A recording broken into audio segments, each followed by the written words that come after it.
welcome to Drinks Coach. My name is Joe Wadsack, and you are watching YouTube. Drinks Coach UK. My thingy handle thing is at Vinesack. Yeah. So, what we're doing today? Very quick one. 2 glasses of sherry. Sherry.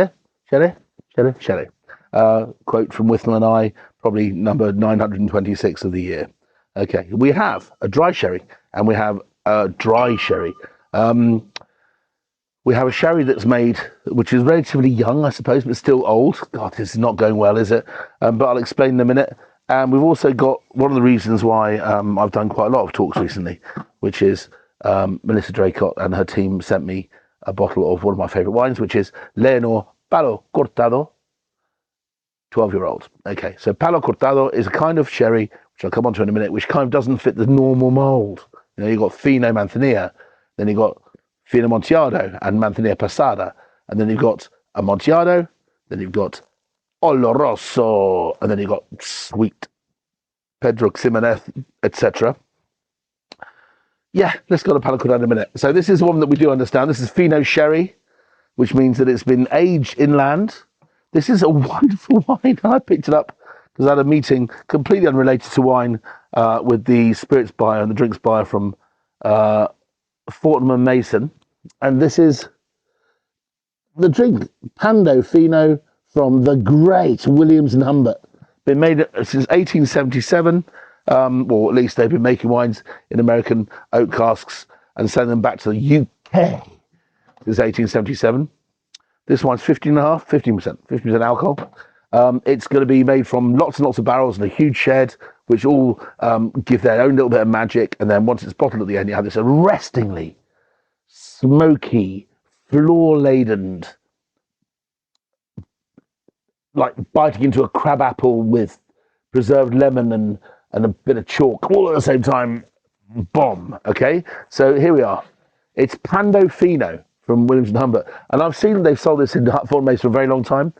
When I was at Waitrose with my then boss, David Gill, who I met yesterday, who said he's retiring.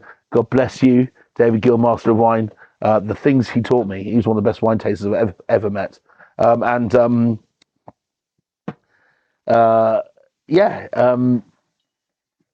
just don't know where that came from, really. So Pando is, I don't know if you know, the name looks weird, does it? I've always wondered, Pando. And then I offered this wine, although it wasn't the Fortnum Mason's $14.99, bargain by the way. So the price is just about to go up because it's all related to the amount of alcohol in the drink. So $14.99, who knows? That could be 20 quid, but this is still absolutely worth every penny at £20. Although that's leading into fairly sticky waters for Fino, which has never really been that high in price before, with the possible exception of Innocente Fino. Which tends to be quite expensive. They sell that at Fordham's too, by the way.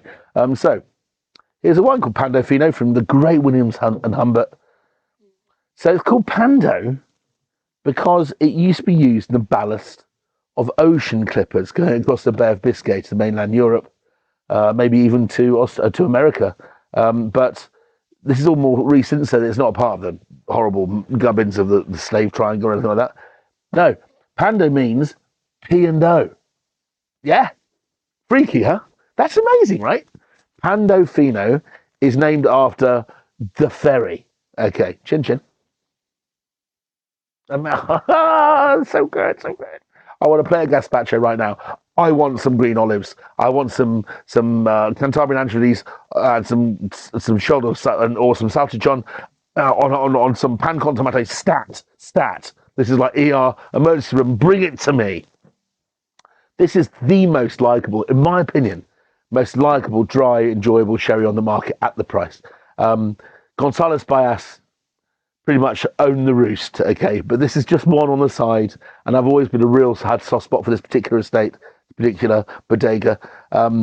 So no disrespect, Melissa, or to Tony Flowers. Tony, hey, Tony, call me Antonio. Antonio Flores is the name of the winemaker there. Yeah, I call him Tony Flowers. Sounds like a 60s hippie, doesn't it? Chin chin. There is no more refreshing drink in the world than that. And it's 15%. This isn't. This is 20%. Leonor. Interesting that it's called Leonor, and I'd like to know why. I used to work for a guy called Viscount Loic de Roquefeuille. Yes, Roquefeuille is an old Breton name from the 6th century and ended up being Rockefeller in America. And Loic owns a chateau called Castelnau, or Chateau de Castelnau, which means Newcastle for you, in Bordeaux. And he was the first boss I ever had. So at university, set up a little lab in his place, became a wine rat, and he basically taught me a lot of things. And a lot. He taught me also about French manners, dining etiquette, and all sorts of things. But one of the most charming men on earth. If anyone knows who Loic de Roquefeuille is, please send him my love. I'm hoping to see him in Wine Paris. I'm looking up, look, Paris, Paris, Paris, Paris, Paris, Paris, Paris, Paris, not Texas, France. I'm off to Wine Paris in a week. So, why did I ask Melissa for this? I flippantly, I just asked it because she showed this really cool bottle. It was massive, like 6 litre bottle of this stuff. But she sent me a bottle anyway. So I'm going to give it credit where credit's due. This is Palo Cortado. When you go down the barrels and you decide that a wine has a particularly pure, clean, low volatility, silky fruit note, the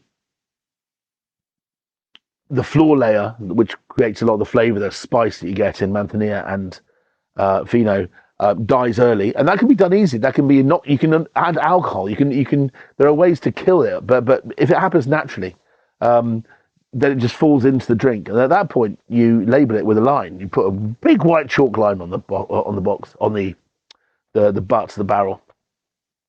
You come back, and if it's ready to be made into what's called a Palo Cortado, which is almost like more like a Madeira, has less of that floor character, but maintains incredible freshness and incredible silkiness, and it tastes like drinking salted caramel peanut butter. Yeah, you heard me. I did say it, and that's absolutely delicious. So then they put a white line across the white line. So what's a line in Spanish? Well, a stick is a palo, and if you put a line through it, you're cutting in half. Palo Cortado. Cut stick.